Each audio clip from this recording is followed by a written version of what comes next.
Girl, stop playing. Yeah. Welcome back to another episode of the Girl Stop Playing podcast, where we encourage you to stop playing with your potential and start working for what you want in life and in love. Now, today is a special episode. I know I say that every week, but y'all, we've been needing some therapy on this show since the start, and we finally have a professional in the building. So without further ado, please welcome this week's guest, the modern therapist, Precious. Thank you so much for having me. Avorklia. You got it. You saw I had to it was like double dutch. I had to really time it to get in there. But you are a licensed clinical psychotherapist. Yes. So we're going to put some respect on her name. We've been given a lot of advice, a lot of opinions, but we have some professional advice that we're going to be getting today. So I'm excited about this conversation. And granted, we're out here all living life, right? So our perspective, our observations, our experiences are valid. Thank you. However, right? Put your disclaimer out there. I want to bring the knowledge of human behavior, fill in some of the gaps. You know, I think that so many people live out here just feeling like they're just crazy, like they're just wilding, and there's rhyme and reason to so much of what we're experiencing. So let's bring it full circle so that we can let the folk know that you know what you're talking about, right? And we can give it some context and some theory behind it.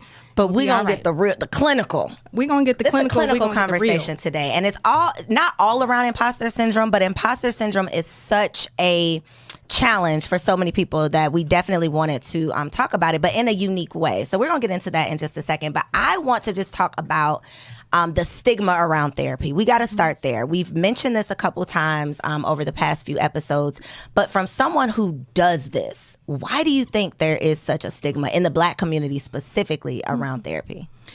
I think that, let's just make it human for a second, right? People want to reserve the right to be well, right? We just want to, even if it's like, oh, you just got diagnosed with high blood pressure or diabetes, there's always this resistance where it's just like, no, I'm good. I can figure it out. I got this. We want to reserve the right to be well. We don't want to concede to the idea of having something going on that's impeding on our functionality, right? So that's just on a basic human level. But even beyond that, I think the stigma is so rich because, especially within the Black and brown community, we have been stigmatized in so many different kinds of ways, right? We have been labeled and made to feel flawed, right? So we don't want to, just be the initiator of waving this flag and saying, oh, yeah, I also have this going on, right? So I feel like there's so much shame and guilt that carries along with it. But then there's just still, even today, 2022, there's a lot of ignorance that's happening, right? We still don't understand that mental illness is not the same thing as mental wellness, right?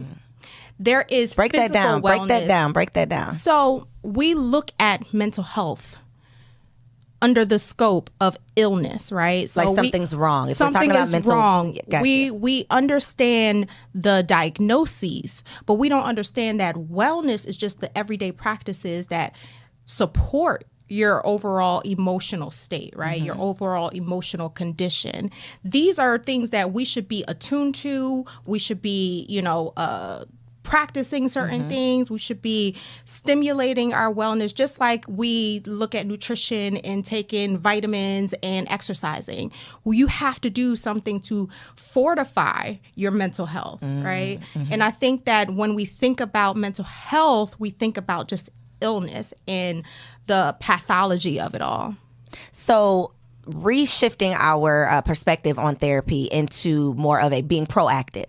So I'm not waiting until something is wrong, waiting until I'm stressed out, waiting until I can no longer handle it, until I'm on the verge of breakdown, and then I go talk to someone. Being proactive and also understanding that there's levels to this thing, right? So it's like I can have a moment of, I'm going to use a little bit of jargon. I always tell people, I don't use all that jargon because don't nobody care about that stuff. They just want to know, what do I do about it? But you can have dysthymia, which is like having like a lower grade downcasted feeling, right? And not be depressed, right? And have major depressive disorder, right? You can have bouts of anxiety, right? Because we all do, because we live in the world, right? And not necessarily have a generalized anxiety disorder, right? So I think it's just understanding that there's levels to this stuff. And I think the last thing I'll say about it is we have to stop making it a joke. Somebody is having mood shifts and you're bipolar, There's all this humor surrounding around it. So no one wants to feel like a joke either when they're really going through something difficult.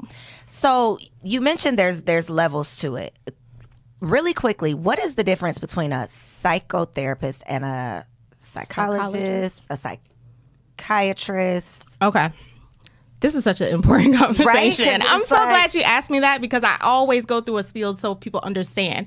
All right. So psychiatrists are physicians. Okay. They focus on treating the symptomology with pharmacology, right?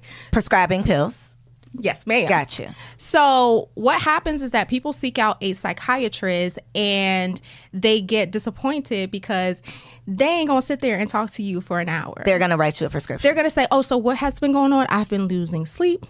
I've been really tired. I've been really anxious. Okay, that sounds like this. I'm going to prescribe that. All right? That's it's like literally like a doctor, but for your mind. It's just a doctor for your mind, right? So that's a psychiatrist. Gotcha. Right? Okay. Now, a psychologist is a therapist that can do research and do lectures. Okay. Only difference. Everyone else, there's several different licensures that you can have in our field. So you can be an LCSW, which is a licensed clinical social worker. You can be an LPC, which is a licensed professional counselor. Or you can be an LMFT, which is a licensed marriage and family therapist. All of us are governed by the same body. And we all deliver therapy, just from a bit of a different perspective, right? So a social worker might be a little more holistic. A counselor might look just specifically at the client and what they're experiencing. And obviously an LMFT is going to look at the whole family system. So naturally, if I say, girl, I need a therapist, what am I talking about? I'm talking about a psychologist? You are talking about either a LCSW, typically, either an LCSW, a LPC, or a psychologist. LMFT will typically be for your couples and your children and your family. Gotcha. Okay. So for someone who's listening to this and they're like, okay, I'm still on the fence. Like, I feel that we all need to speak with someone. Like, we're all dealing with, especially if we just start breaking down the Black community and the generational traumas that we are holding on to, that we sometimes don't recognize that we're holding on to, that we sometimes are, they're showing up in different ways and we don't know why. But for someone who may still be on the fence and just doesn't feel like, I know you know those people, or maybe you don't, because by the time they come to talk to you, they didn't figure out they need to come talk to you. I know those people. They show up still ambivalent, like, I'm good. Right. For those people, are there other resources that maybe they should explore or can explore first? Because it is intimidating for a lot of people to take that step and say, I need help. And then to take the next step and actually, start getting the help. So for someone who's not yet at the place where they're willing to let somebody else know their issues, are there any things that you recommend as far as resources for kind of that middle ground? I know I have a problem, but I'm not ready for that yet. So that's a bit of a tricky question, right? Because I hesitate to put out any blanket suggestions, right? Okay. Because your listener might be someone who is in the throes of depression and really needs to probably seek out some type of support. What I will say is that I think that books are a great form of self-reflection, using like mental health guides and so on and so forth. I have my book out, Just Breathe, an affirmation guide. It's available on Amazon.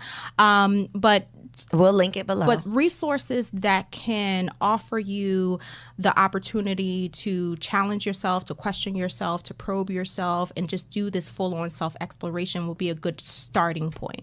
Now, let me say this. I'm not someone who says that everyone needs therapy.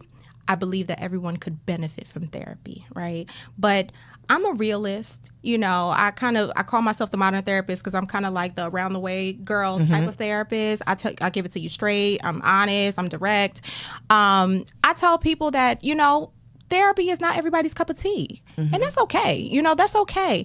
But if it's not therapy, you better be sure that you have identified what your modality is, because everyone needs to get to a point in life where they are looking at their emotional self, right? We're not taught that stuff early on. So at some point we have to get into it. However, by any means necessary, right? So if therapy isn't for you, I hope you have, you know, just a great aptitude for finding the resources and doing the different practices like journaling and affirmation and mindfulness and self-care and so on and so forth. All that woo-woo stuff. All the woo-woo. Find time for the woo-woo stuff. The woo-woo stuff is so important. It's crucial. Because it's really life management, right? I don't know a person who did not arrive at a point where they had to sit down with themselves and say, man, there's a lot going on. I have to figure out just how to do, like, you know, capacity management. You know, we get all filled up. We're going in so many different directions. At some point, we have to figure out what a life practice looks like so that we can do almost like shock absorption. You know, we're getting all these blows and taking all these jabs and don't even realize it. So after I retired from the classroom, I didn't have health insurance, right? As an entrepreneur, didn't have any health insurance. So I would go once a year and like do a full workup, annual exam, all of the tests. And I found a place here in Atlanta that did like Eastern medicine and Western medicine. So they did like meridian testing. They did like all of the things. And so the very first time I did it, the results were like shocking to me because the stress test showed how stressed I was. And I walk in there, you know, not feeling stressed. And he's literally showing me the chart, showing me the report, showing me what it says, something that you can't argue with. Like, this is, it's documented. This is what it says. But he's talking to me about the fact that American women, the stress that we are under, that we think is you normal. Talk today? We got to talk today. Because Black women, we do the most. You know, we accept the least, we're running ourselves into the ground, and we are stressed and don't even realize it. So then that stress causes 80-90% of all diseases, ailment, all of the things are caused from this stress that we're not recognizing, that we're not addressing. And so it's like a endless, just spiraling out of control. But I say that to say, even if you don't feel stressed, chances are you probably, you are. And like you said, we're all dealing with anxiety. Yeah. We're all dealing with the news, the COVID, the this, the that. Man, it's so much that you'll literally, the first thing I do when a client comes in and I hear their story is I try to reflect back what they just gave to me. I usually say, I want you to witness me experiencing everything you just laid out in front of me. And they come in, they're like, what? What do you mean? I'm like, so you're wondering why you're exhausted. You're wondering why you feel downcasted. You feel anxious, overwhelmed. You feel this inner emptiness or turmoil. You're confused. You're unfulfilled because you just listed a laundry list full of things that you've been through, but you're not qualifying it as something that deserves to make you feel the way that you feel. What I attribute it to is I'm always preaching about keep it moving culture. Get over it. Keep it moving. What do you mean? Push through, right? Push through. And the glorification of strong, all right? Man, she's strong. She done been through this, that. She's strong. I'm a strong Black woman. I'm a strong. And when we say that, what we're really saying is that I am hardened. I am calloused. I am stone-faced. I am emotionless. I have the ability to completely compartmentalize self, right? We're not just talking about emotions. We're talking about self. I have the ability to completely compartmentalize. I got you, girl. Thank you. Compartmentalize self so that I can be present for everything else and everyone else, right? Which is, really debilitating to your spirit. When I worked in acute care hospital setting, right, I saw so many women coming in who were the strong ones of the family and had just reached their point where it was just too much. They had no system of management and it had taken its toll. And it's so sad. and you will literally run into a wall. And so I think there's even the lady who founded Ariana Huffington, the Huffington Post. She talks about like overworking, hustle, grind to the point where she fell flat on her face, like passed out, her body shut down. But that is what it takes for a lot of people to, to seek help or to say, okay, maybe something is wrong or let me slow down. So these conversations are so important because it's all about being proactive. Yeah. So for the people who aren't on the fence, we have like pushed them over and they're now, okay, maybe I need to talk to someone. Where can they go to find a good therapist? So let me say this. The idea of a good therapist is completely subjective. Okay. You have to have a chemistry with your therapist. And that's so options. Let me not say a good therapist because it might take you going through a few to get to your good. I have to say that because people will get discouraged so fast. It is discouraging though. It's not for me because, they met with someone. That person was not for you. That person wasn't for you. You got to pick your therapist like you pick your good man. Best friend or your man. Facts. So, one of the leading websites for finding a therapist is psychologytoday.com. Of course, we got to shout out our girl Joy, right, with Therapy for Black Girls. But I love those websites. Those are my two main ones that I'm even listed on. I love them. But just Google and all the websites will start to show up. I think that for those of us, I just want to put this out there that are worried about the financial aspect of it. That was going to be my next question. Go call your insurance first. Okay. Call your insurance, get names of people who are on your insurance panel, and then match them against what you see on Google, right? So then, because the insurance panels don't really give you information about these people, right? And you want to get a sense of who they are before you go and do a consultation and all that, this and that. So then go on Google them, and look at their personal websites, look at what they profile on Psychology Today, Therapy for Black Girls, and so on and so forth, and then see if there's a kind of a intrigue there originally, and then go from there. So for anybody out there that's had an experience with a therapist that has turned you off, I definitely know that like the wrong therapist can be worse than no therapist. So if that's you, take this as a sign. Check out therapyforblackgirls.com, right? Is it .com or it's therapyforblackgirls.com. Check it out. But no excuses. Like before you hit a brick wall, be proactive.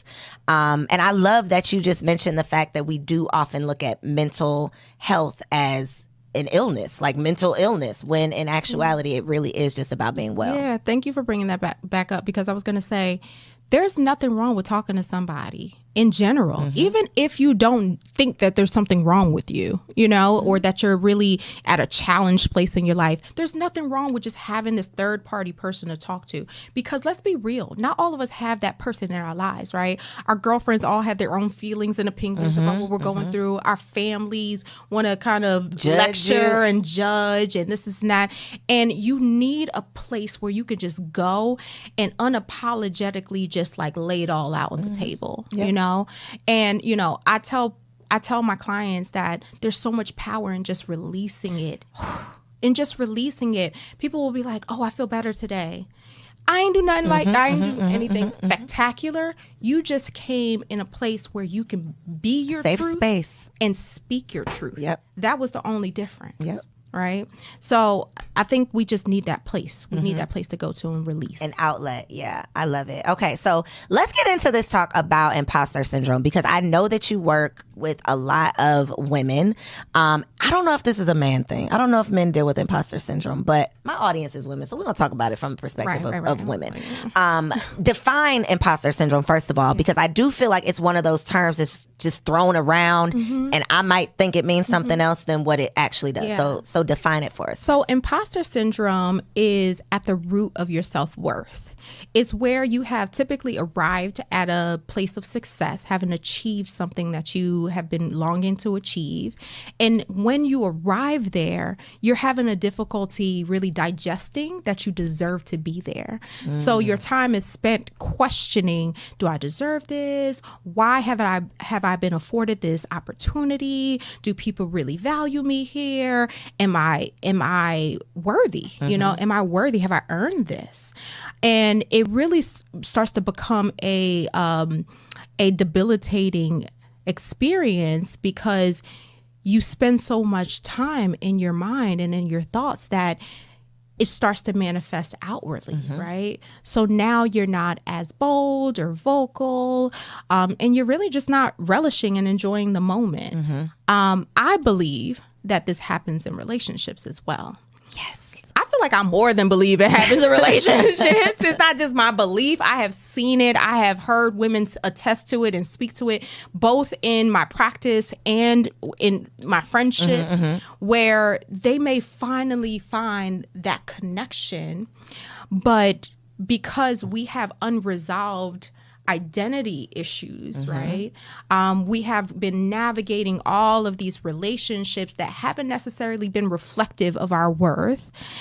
We cannot digest or accept that something can be good. That right? Someone good can want us. Someone good can want us, right? So then we spend time questioning, you like me for real? Why you like me for real? Well, if you really like me, then. And you know what we do next? We start testing. We start creating obstacles and challenges for them so that they can prove it. And then we wonder. And then all you're doing is just pushing them away. I saw a meme, I think like yesterday. Don't push me away and then wonder where I went. Out the door that you closed behind me. Like, because someone can love you utterly and completely and totally, but they have to self-preserve at the end of the day. It's hard to love someone who doesn't want to be loved. Is rejecting. Yes, what rejecting it looks your like love. on their end is total and utter rejection. Yeah. So I have never heard it presented in that way, but I personally have experienced, like, well, wait a minute. Something's got to be... Hold on, brother. I'm side-eyeing you. Where the shoe? Where it's like drop too at? Where's it gonna drop it's from? too good to be true because we're so accustomed to it not being that, like it not working out. Right. And so I know for sure, and I know, it's exactly what you're saying, that this can literally sabotage your relationships the same way that it does in business. And that's how we often talk about it. Like you're going to a new place in your career or you're starting a new business, especially like coaches. Why would anybody pay me to do this? Who do I think I am to charge X, Y, and Z? Entrepreneurs in general deal with it on a daily. Oh my gosh, do you remember the first time you had to like invoice someone or tell them how much you cost? And, Listen, still, as my prices go up, it's still like, well, wait a minute. What's their response going to be? Like, are they really going to, even if they say, okay, are they really going to pay are they, so those thoughts I don't think they're ever going to go away. But I think in being able to recognize them and reflect on the root, especially when it comes to relationship, because ladies, like, we don't have all this time to waste. So if you are blessed with something good and then you ruin it, like, I don't know anything worse than getting what you pray for and then you ruin it because you weren't prepared for it. And I feel like some people might say, well, how do you know it's imposter syndrome and not that you actually have something to be concerned about in the relationship, right? And I'll tell you all what I tell my clients: rely on the data. All you have is real-time data. What do you see, taste, hear, smell, feel, right? If it isn't in the data, stop driving yourself crazy looking for it, right? Until new data presents itself, believe whatever there is in front of you. I think we spend so much time creating data. And that's the other thing. Choose your perspective, right? We choose our perspective every day. Choose the one that serves you. So do you think therapy should be a prerequisite for relationship? Because we talk about like premarital counseling. That's like a known thing. We're about to get married. Let's go to therapy. But why are we waiting until we've decided that we're about to get married to go to therapy? Like, what's your opinion on that? So a number of years ago, Jada Pinkett Smith did a IG, and she talked about falling in love with someone who is invested in self-mastery. And I remember that post. It hit me, and I'm like, this is it. And I remember reposting it, and I've brought it up in sessions and to many people that we have to align ourselves with people who are invested in self-exploration and personal development, right? Because that, I think, is what transcends time. We are never one thing always, right? I always say that we will greet ourselves several times over, right? Across our lifespan, right? Say that again. Say that again for the people. We will greet ourselves several times over across our lifespans because we are forever evolving. Right? And I think that when we're looking to connect and attach and move along our respective lifespans together, we have to both be invested in self-exploration. The moment self-exploration is the moment that you greet yourself again and say, hey, you've changed, you've grown, something's different. Let me learn you a little bit. Right? And then personal development is now, how do I wrap myself in my new self, right? How do I wrap my lifestyle and how I manage things around what I've learned about myself? If two people are doing that alongside one another, I think they do really well, right? But it's the people who are like resistant. I don't need this. I don't need to. I think that is what we have to look at in relationships.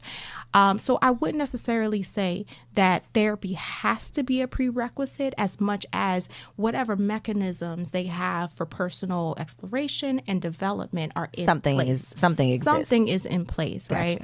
I think that therapy is great. Again, I think all of us benefit from it, but not necessarily all of us need it. And the reason why not all of us need it is because some of us did develop in a conditioning that allowed us to have certain practices that moves us forward, whereas some of us were stifled by trauma and so on and so forth, and we have to go figure some of that stuff out. And that is where I think a lot of challenges come in relationship. When you have not figured yourself out, then you attach yourself to someone who has not figured themselves out, and then y'all are butting heads trying to figure yourself out, him out, the togetherness out. And all the while just projecting onto one another. Exactly. Yeah. So if you're in that situation where maybe you've decided, okay, I'm into self-exploration, I'm into personal development, I've gotten my therapist, I'm doing the work, and then I meet this great guy who is a great guy, but he's not there yet.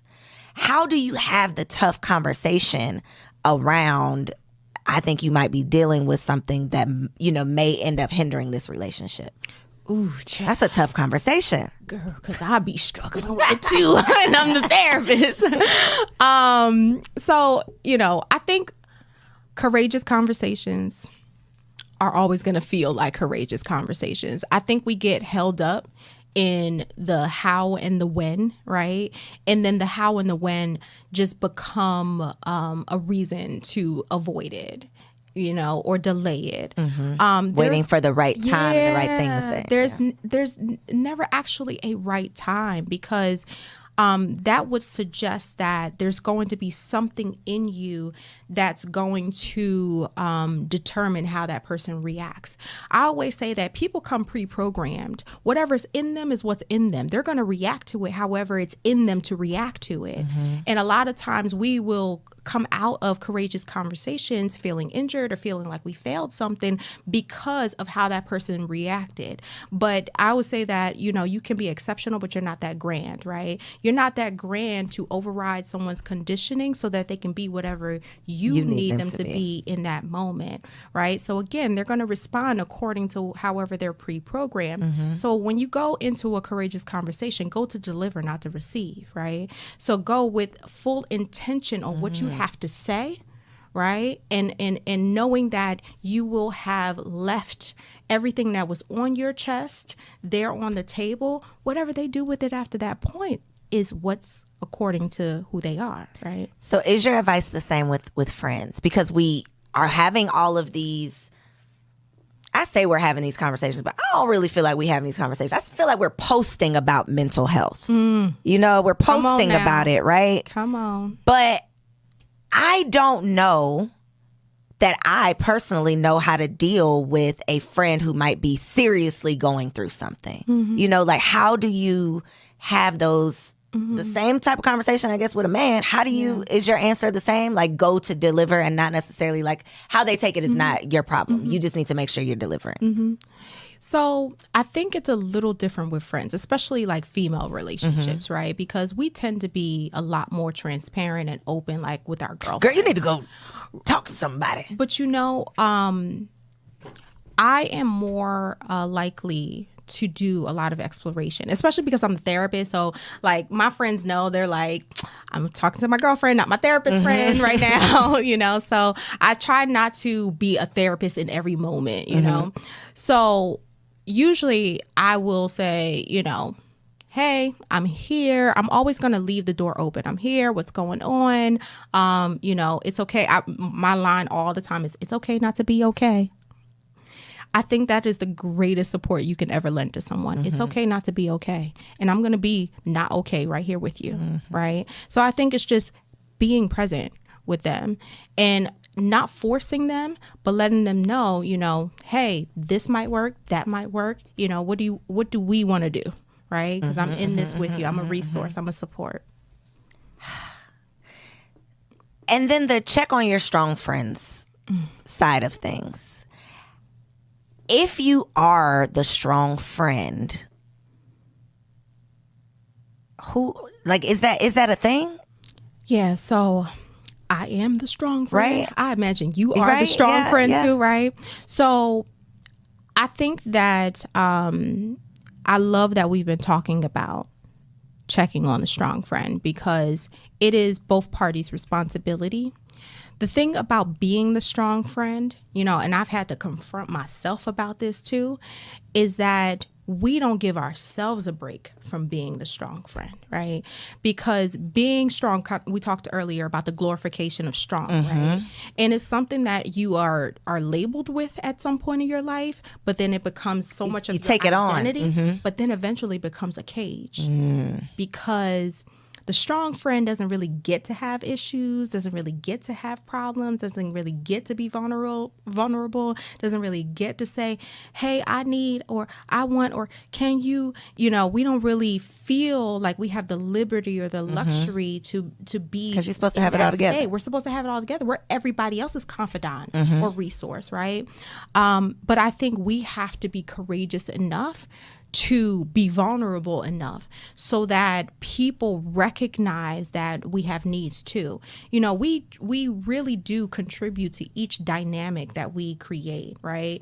I always say that there's three parties to every relationship. It's the one person, the other person is the dynamic in between. The dynamic has been formed by contributions from both parties, right? So however the dynamic is playing out has some kind of contribution from your end as well, right? So I think the thing that we can always control is what comes from us, what flows from us. So we have to, you know, be courageous enough and take the risk to be vulnerable and recognize people's skill sets.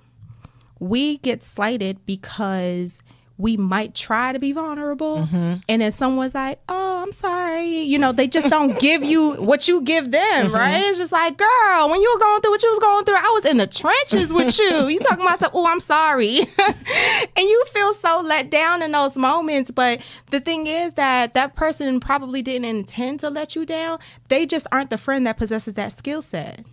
You probably connected to them because you were the person who possessed the skill set that they needed. That's a thing. Because friends, hello friends, it's me. I'm the friend that don't possess the skill set. Yeah. I'm that friend. Yeah. I am sorry, friends.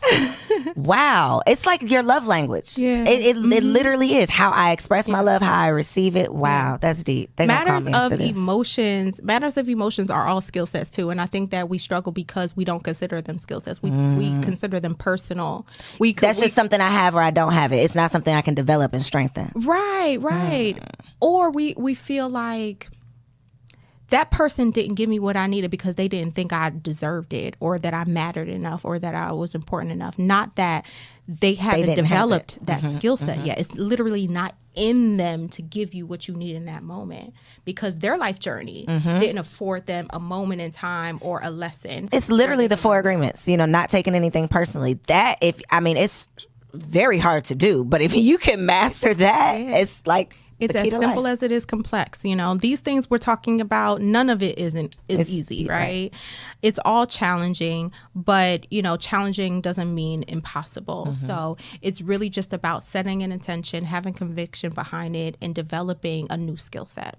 So you mentioned earlier, I think it was before we were on air, about the fact that you work with a lot of women who have like the superwoman syndrome. Yes. And I think that's why we're so stressed out. But I don't think we're choosing to have that. I think it's like what we naturally kind of take on. Like you said, we're just used to be the strong person. We're used to, you know, carrying all of the weight and balancing all of the things. Yeah. What is your advice for a woman that's watching this that may be on the brink of breakdown? Maybe she knows it, maybe she doesn't, but she's just carrying too much. So what you said is true, right? It isn't something that, you know, we want to be, but so it's part learned behavior, it's part role identity, but it's part core belief. I'm only as good as what I could do for people. Ooh. Right? So we can't travel back in time to we can't travel back in time to change our conditioning, right? And role identity can be reshaped. Pause for you see it's still sitting here, right? I'm sorry, y'all. Yeah. We think that we are only as good as what we can do for people. Wow. I'm only as good as what I can do for people. Yeah. We qualify ourselves, we measure our worth based on our delivery and how pleasing we are to people, right? Which is why we feel so deconstructed when we're like, didn't I do good? We're literally like, didn't I do good? And people are like, I mean, no cares. Yeah, nothing. Like they have nothing to really demonstrate good job or reward you in some kind of way, right? So then we get caught in this cycle of doing and doing and doing more and adding more to our repertoire until we're completely spent. It's the absolute betrayal of self-preservation. So I would start there. I would start with reshaping perspective. I would start with understanding that your value is greater than the sum of one person's perception of you. If I could drop the mic. I mean, wow. That's deep. Yeah, it is. And these are things that I feel like we have to say out loud, right? I call myself the modern therapist because I'll say to my client, like, girl, I was in the bed the other day crying about nothing. You know, like we need to know that but it's not me, Precious, the modern therapist, has had to sit with, I feel like I'm only as good as what I could do for people. Right? I think I feel like a indentured servant. So I was going to ask you, how does this, just personally, how does this translate to your personal life in the sense of, because I can imagine the pressure from the outside looking in, the pressure of just having to deal with people unloading on you all day long, and then you having to respond to whatever they've given you. Yeah. And then also your friends, your family, everybody knows that you are Precious, the modern therapist. So you are supposed to have it all together and be happy and well balanced and all of the things. Yeah. How do you, is that pressure? Like, do you feel pressure or? For sure. How? So you know, what I said earlier, we can be exceptional, but we're not that grand, right? So early on in my career, I had to really arrive at that understanding. I always say that all I can be is a drop in the bucket, right? But people have to collect many drops in their bucket until it fills up to change, right? So I don't seek to be the answer, you know, in this absolute way. I'm just giving you my little nuggets. I'm just dropping in the bucket. You don't put all that pressure on yourself. I don't put the pressure on myself. Whenever you're ready, whenever you've collected whatever else you need to collect, that's when change is going to happen. If I'm like always thinking like, oh, what I said this time is going to make them, you know, make that move, I will be stressed and depressed all the time. I got another question. This is a personal again. How do you, if you have a client that you've been seeing for 6 months and y'all been working on this one thing, and every time she comes back, she's telling you the same thing. Because I'm the friend, not only am I not the friend that like didn't think I had it, because maybe I have it, maybe it's a skill set I need to work on, but I'm also the friend that's like, sis, this ain't what we said. You know, like this is not, What are we doing here? I want for you what you said you wanted for you, and now I want it more than you want. Like, what's going on? How do you take your personal feelings out of it? Because this is their path. Yeah. How do you just offer wisdom from a place of no judgment? This is just I'm just here to help you and support you. So it's part what I just said. The no judgment piece is because I come from a perspective of every person is right around the corner from that thing that somebody else is going through that you might want to judge, right? You never know what is waiting for you around that corner. You never know what may happen. Depression, addiction, all of that can be right around the corner from you, right? So I just don't think I have the right to judge. I don't know what tomorrow may bring. But aside from that, we just have to understand that people have to get there. They just have to get there. Like what you just said. How do I want it more than you want? Because she don't want it. Because she don't want it.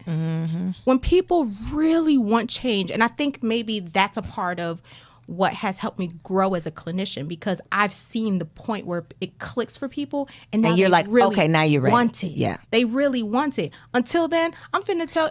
You come in here and tell me to say, I'm finna tell you the same thing. And you can recognize it now. You can recognize, okay, you're just not ready yet. We can still keep this going back and forth, but you're not ready yet. You tell me the same thing, I'm gonna tell you the same thing. We're gonna keep on doing this dance until you're ready. Gotcha.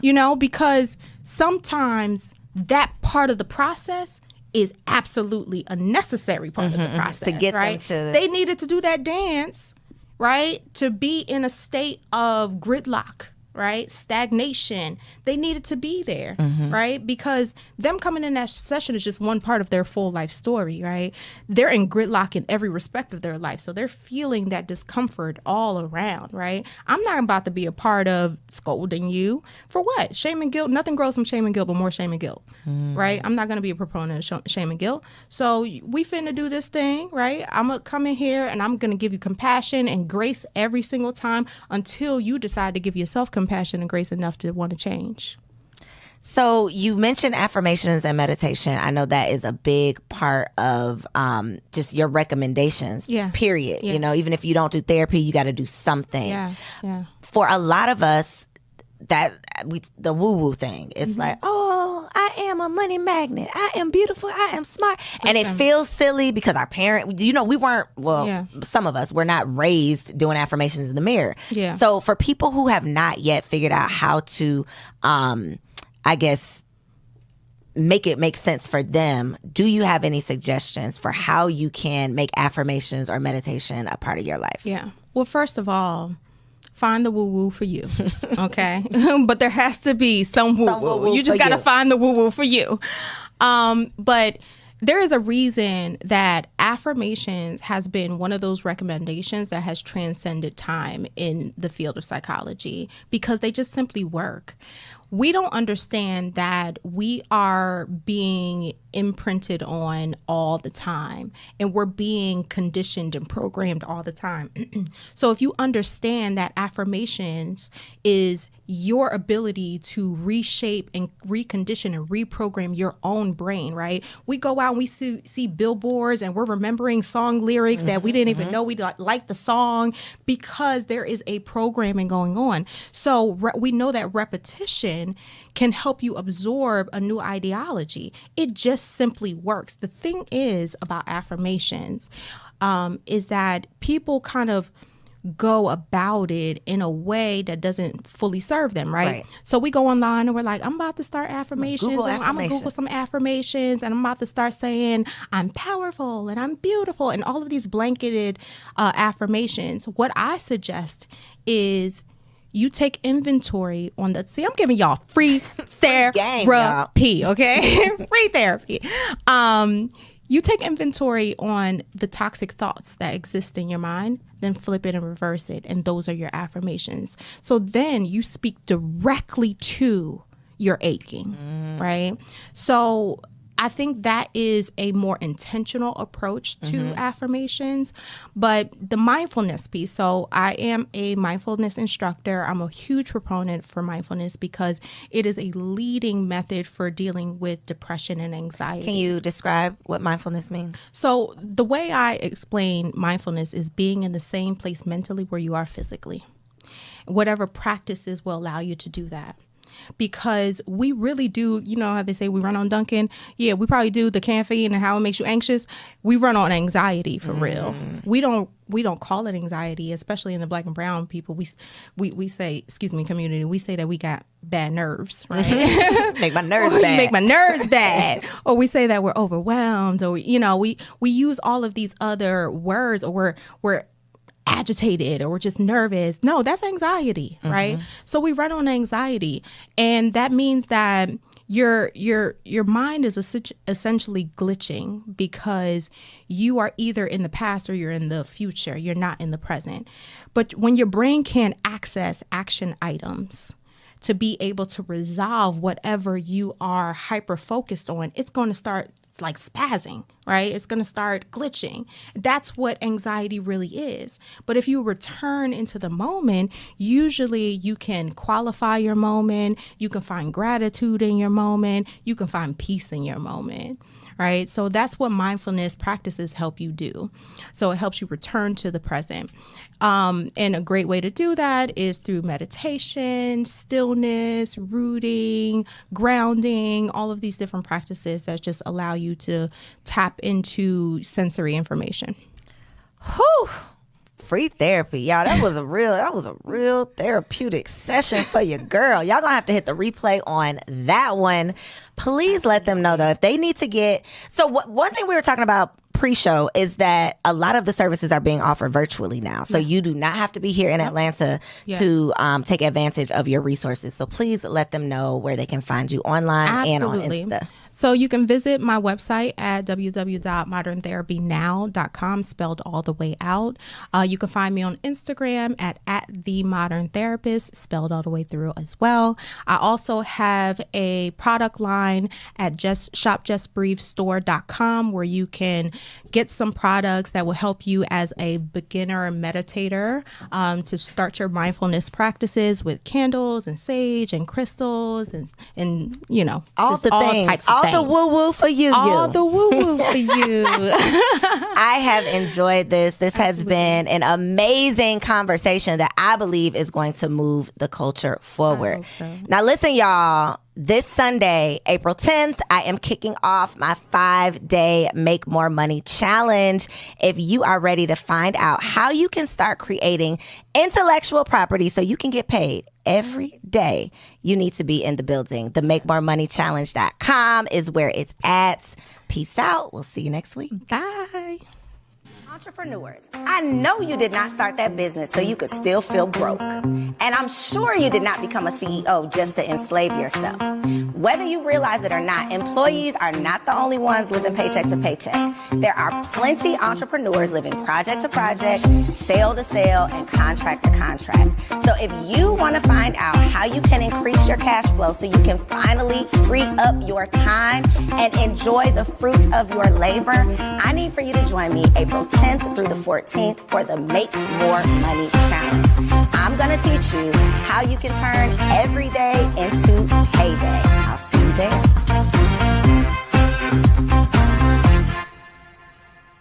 Hey girl, hey, I hope you enjoyed that video. This channel is all about encouraging you to stop playing with your potential and start working for what you want in life and in love. So make sure you hit that subscribe button so that you'll be notified when the next video drops. And comment below and let me know what you want to see on the next video.